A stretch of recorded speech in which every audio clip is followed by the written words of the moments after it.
Welcome to Manager Tools. Today's topic, 3 strikes delegation. Here we go. Folks, please come to the website and take a look at our conference schedule for 2014.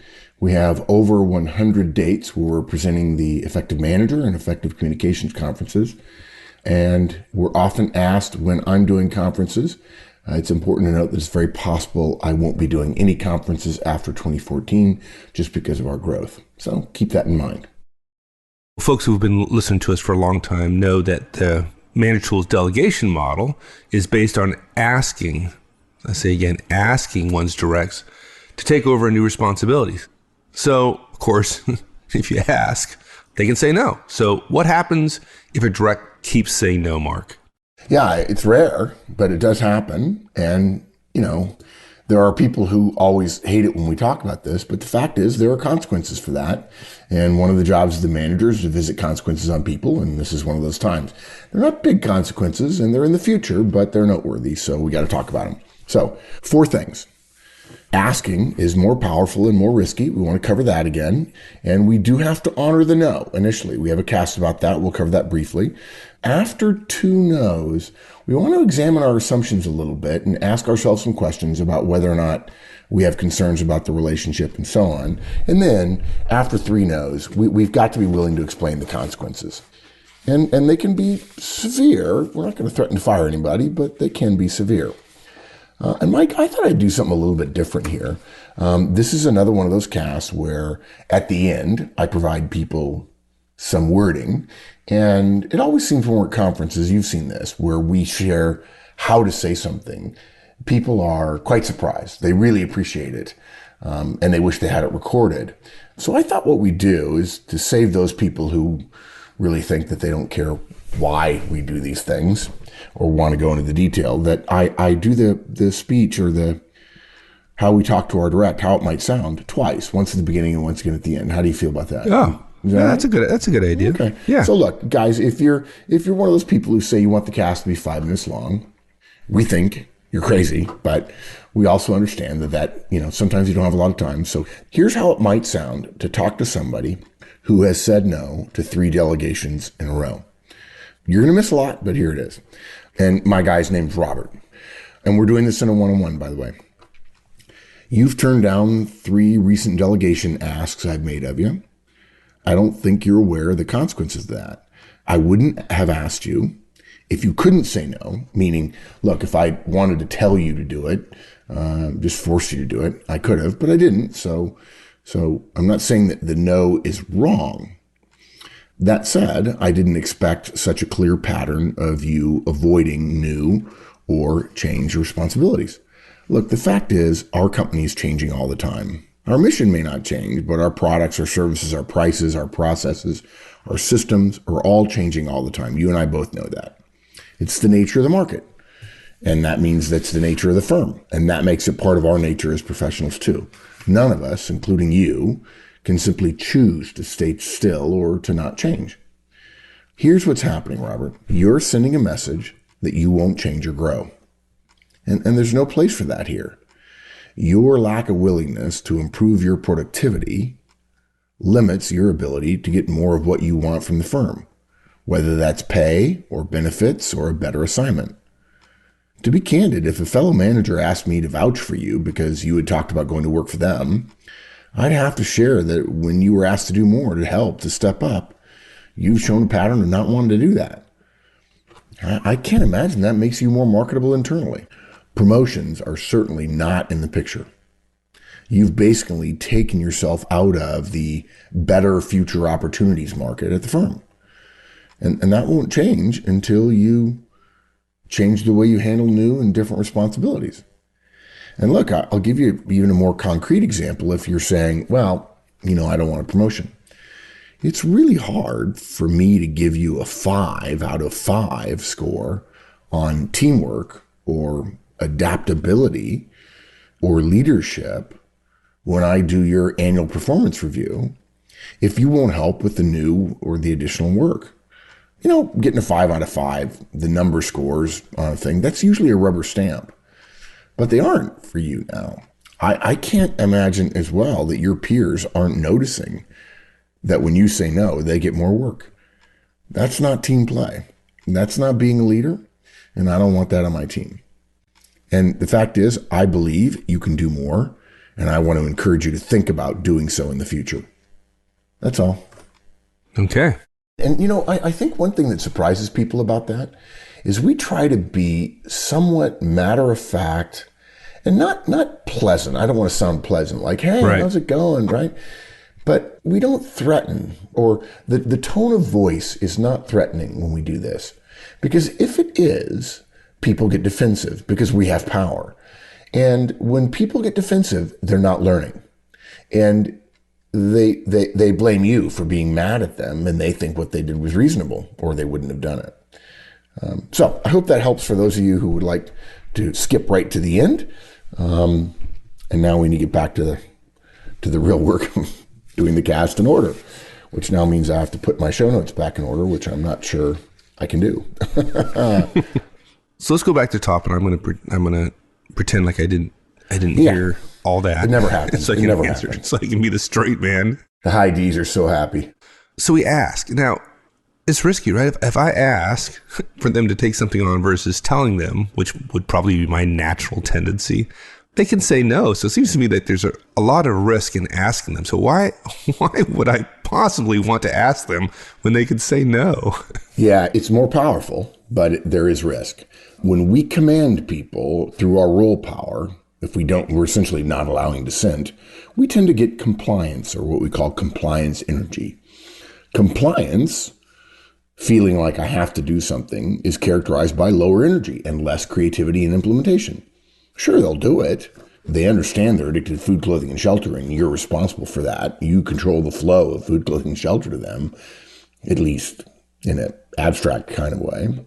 But they'll also more easily claim difficulty on the project or the task, or they'll request help or resources more often. When we ask, we get commitment energy. Free adults who verbally accept a request are much more likely to commit to what they're doing, to be more creative, to power through obstacles. Want to beats have to every time in terms of results. So we want that. And we understand that there's risk, and there are ways to mitigate that risk. One of them is, you should do one-on-ones and have a good relationship. The likelihood of a yes is definitely related to the strength of the relationship with the person you're asking. The idea of asking doesn't work well unless you've invested in communicating regularly about topics of value, so let's not wonder how, though. That's one-on-ones. And this is where I often tell people it's Manager Tools, which is, by the way, Mike named the company, because it is like a toolbox, and they work together. They do different tasks, but they support one another. If you put together a pretty big project, there are probably nails, there are probably screws, there were probably nuts, there are probably bolts. And there are all kinds of different tools that were used, and they all create a coherent whole. And if you're not doing one-on-ones now, don't bother trying to do 3 strikes delegation by asking your directs. It won't work. It won't. You need to have a solid relationship. Your direct needs to believe that you care and believe about them. And the average boss who's not doing one-on-ones is not perceived that way by their directs. Okay?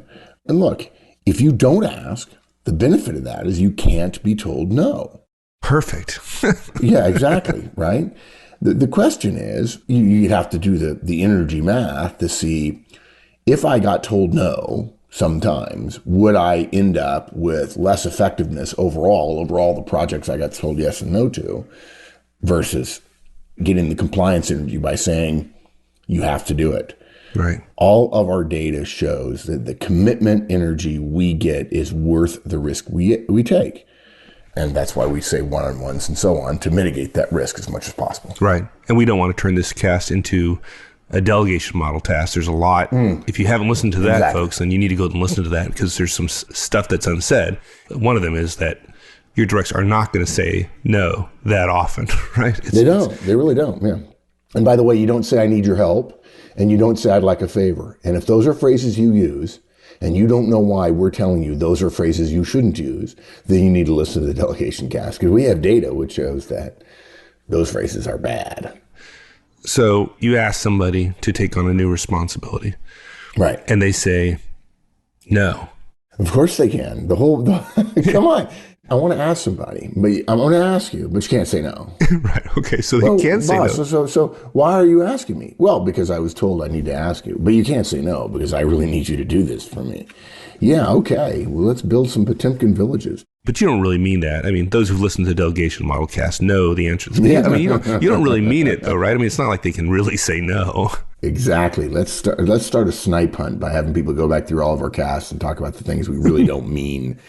No, we have an entire cast. I'm pretty sure we have an entire cast called Never Ask a Question Whose Answer You Don't Intend to Honor.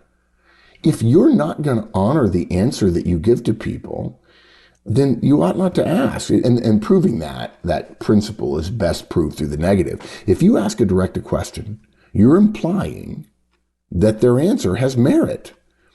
If they give you the answer you supposedly didn't want, and you say, well, I say, hey, Mike, I need to do something. Would you please do X? No, I'm sorry, boss. I'm really busy. And I say, well, I don't think you understand what's going on here. Right. And bosses do this all the time. Yeah, they do. Yeah. You're essentially saying, I expected you to say the right thing, what I wanted, and you should have known that the question was really just window dressing. And now I'm going to get what I wanted all along through the use of my role power. And look, if you start overruling answers to some of the questions you pose, you're going to cause your directs to tell you what you want to hear in every situation, even if it's wrong or it's false or it's unethical. The trumping of honest answers through your power leads to dishonesty, period. So look, let's not revisit that cast. Go listen to that cast. Never ask a question whose answer you don't intend to honor. So if they say no, we're obligated to accept it. Now, look, usually that means one of two things tactically. Either you're going to ask another direct, which, by the way, works far better than most people expect, or doing the work ourselves. Strategically, though, it also suggests that we need to look at our relationship efforts and ask, did I not see something? Was I unaware of what their situation was? And look, our data shows the overwhelming majority of no's to delegation asks are based on workload issues. Now, sometimes they're right. They have too much to do, but it's pretty rare. Most of us are surprisingly elastic when it comes to taking on more work. More can be taken on than we think. Sometimes you have to figure out what someone's line is between eustress and distress. Sometimes you have to push the eustress into distress to know where that line is. Look, we'll talk some other time about the best responses to the no beyond just accepting it. For those directs who aren't development-minded, probably our best guidance, or some of our guidance, is in my direct doesn't want to change. The fact is nobody gets to stay flat. Flat, I want to stay in my job and I don't want my job to change. That flat is decline because the world's growing. To actually stay flat relative to where you are today, you have to grow at some organic rate to keep pace with the change of the world, which hopefully you remember hearing when I gave the little speech I'm going to do again at the end of the cast. Now look, we're now going to start talking about what you do after 2 no's and after 3 no's. But all of our guidance at this point assumes the use of our previous guidance about asking, about honoring the no, about having relationships, and so on. If you ignore the previous stuff, what comes after, what we're about to share with you, is much harder and much less likely to be effective. And I don't want this cast to be long, and yet we've got to give you the predicates, the stuff that happened before, to make sure you do it right. Yeah. So after 1, again, go back and listen to the delegation model cast if you haven't. But after the first time they say no, you accept a no. Right. Now it's the second time, and not necessarily on the same delegation, right? The same responsibility you want to delegate, but now you've tried to delegate to them a second time, and they say no. Now what? After the first one, you told no, you accept it. You probe, you try to overcome the objection. I think we've given guidance about that. And then you honor that no and you walk away. Second time in a row, maybe it's a week later, maybe it's 2 weeks later, same thing. They say no. You probe a little bit. You try to overcome, find out what their objection is, and then attempt to address it. Then, if it's no again, you honor it. But before you ask someone else, you step back and you say, let's think about their workload a little bit. What do I think their workload is? Is it even close to being overwhelming? Is this part of a weakening of our relationship that has larger implications? Look back over the past few weeks for clues to a change in your relationship. Could be behavior changes, might be tone changes in conversations, might be the amount of communication you're having. You could count the number of emails, different tone in your emails and their emails to you, changes in schedule, changes in mood, changes in attendance, changes in behaviors in meetings or interactions. Look at all that stuff and say, is there writing on the wall that I haven't seen? And it's okay to admit it. Whoa, I missed it. This is what you do. Periodically, you double check, right? You test your assumptions. And my assumption is we have a good relationship and he communicates in a way that's effective and reasonable and so on. And this is one of those things, by the way, why when companies say, well, we're going to do virtual teams, that I just shake my head. Virtual teams can work, but virtual teams take managers who are really good. And there are all kinds of things that are made harder by a virtual or remote team, and these are some of them. Look, let me also say something about in a row, okay? It's not unusual for someone to say yes to several asks, several delegations, and then say no for some reason, followed by more yeses. Let's say you got 5 yeses and then a no, and then 4 more yeses over a 3 or 4 month period, and then you get another no. Those 2 no's don't qualify as a pattern. If they did, if 2 no's like that were a pattern of concern, we'd be saying that a yes is really mandated anyway, right? That's right. What we're talking about in this guidance is the director who says no repeatedly is a pattern. Now, I want to say something else. People get confused about delegation versus task assignment in the same way that they can get confused about the word coaching. Related to this, remember, we do not delegate work. We don't use delegation asking on work that is properly the directs already. We don't delegate a development task to one of our software developers. Okay? We don't delegate an engineering project designed to improve the maintenance schedule or the maintenance problems on a particular machine on the floor to one of our manufacturing engineers. That's a task that they're normally responsible for, and we're assigning it to them, and that's different guidance. Just want to be clear about that. Yeah, delegation is about asking them to do something that you would normally do as a manager. Yeah, that is going to become, it is going to be permanent response. They're going to be permanently responsible for something that up until now you've been doing. This is part of how organizations grow. But okay, that was just an aside. So after 2, we take time in a one-on-one to ask these questions of the direct. Now look, you don't actually have to ask them during the one-on-one. You just have to be ready to have a 5-minute conversation, okay? And it doesn't work to ask these bigger questions of yourself or them if you say, hey, how you feeling? How you doing? Are we doing okay? That kind of stuff. And you'll probably won't get much of an answer, but it will help them understand that you're paying attention. But again, you don't have to do these in a one-on-one. And if you do them right, if you ask them right after they say no, they're going to defend the no rather than switching gears and analyzing the situation at a higher level, which is what you're trying to do. Give them some time to reflect. So they don't feel they have to defend what they just said, the no. And the one-on-one is just a natural place to ask those questions.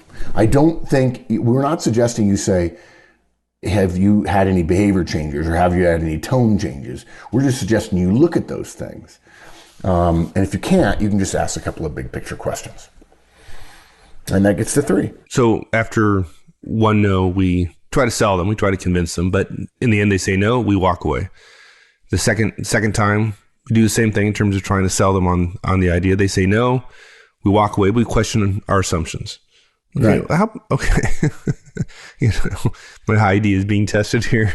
So what do we do? What do we do after 3 no's? I mean, surely it's got to change a little bit, please. Yeah.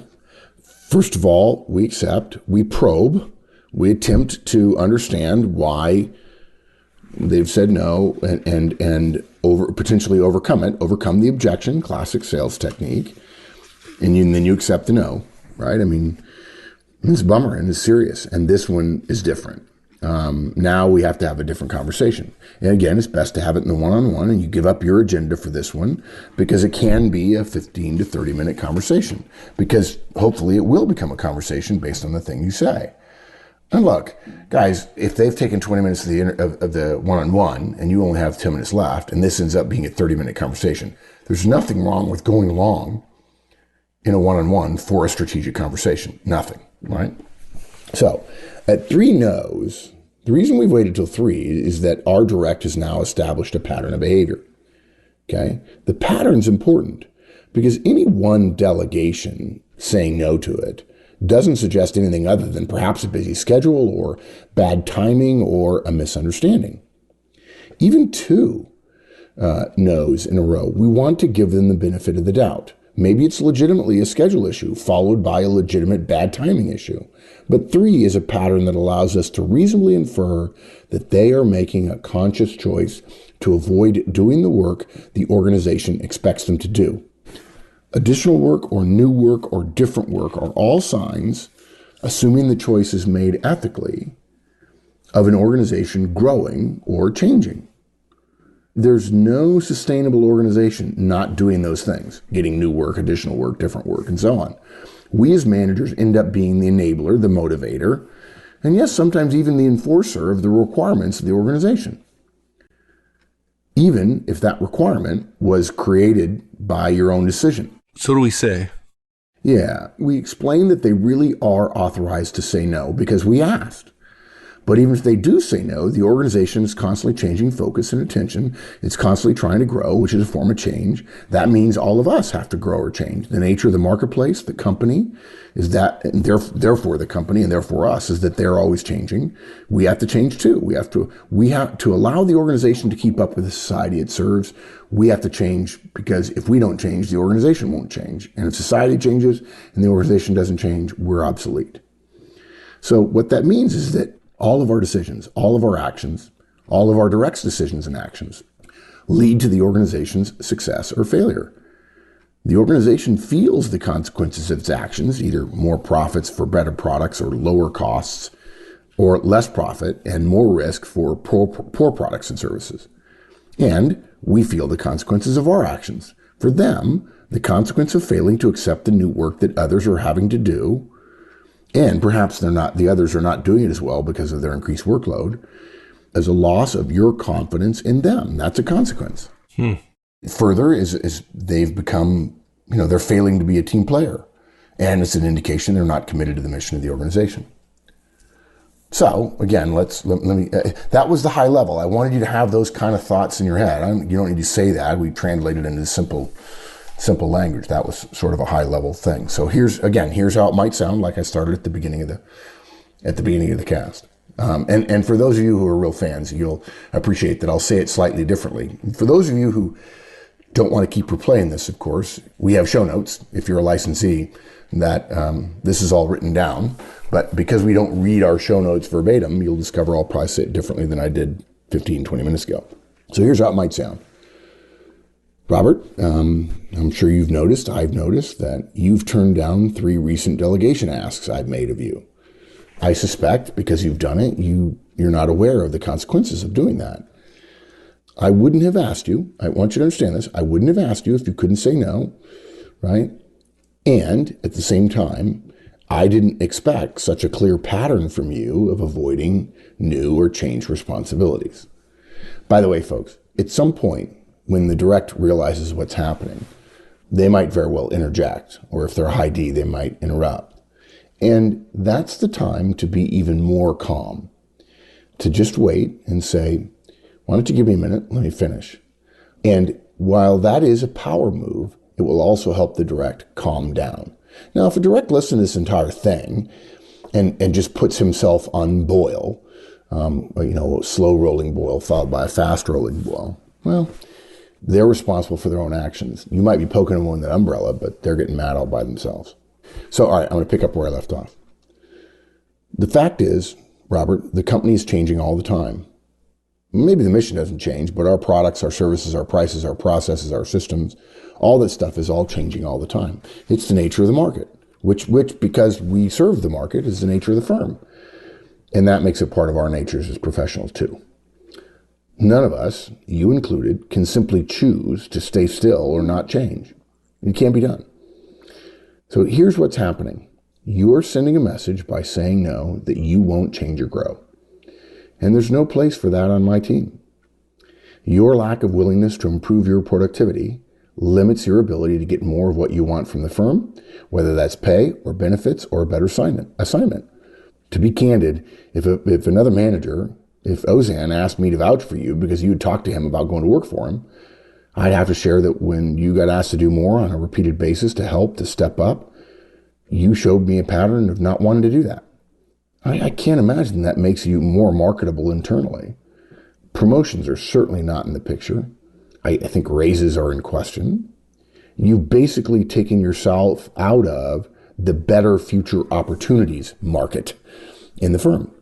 And that won't change until you start stepping up. And look, it's really hard. Let's talk about performance reviews. It's August right now. You're going to get your review in December, January.